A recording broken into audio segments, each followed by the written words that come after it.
Europe 1. Il est 6h sur Europe 1, le journal Théo Grévin. Bonjour Théo. Bonjour Alexandre, bonjour à tous. C'était un procès pour meurtre inédit de par l'âge du mis en cause, 14 ans. Son surnom, Pépito, reconnu coupable hier donc d'avoir tué Nessim Ramdan, un chauffeur VTC qui avait refusé fin 2024 de s'arrêter là où le jeune tueur à gages devait effectuer un contrat pour le compte de la DZ Mafia marseillaise.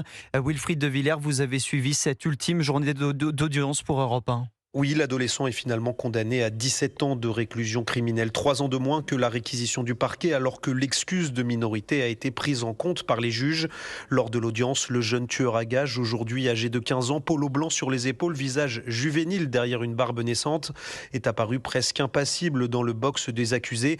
Un simple regard vide à l'annonce de sa condamnation.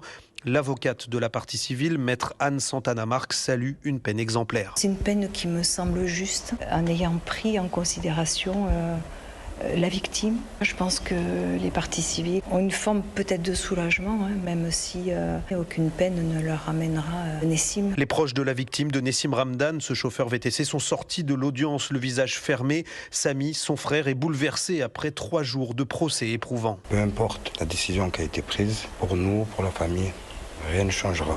Pour nous, c'est à vie. Mon frère, c'était tout pour moi. Rien ne le ramènera.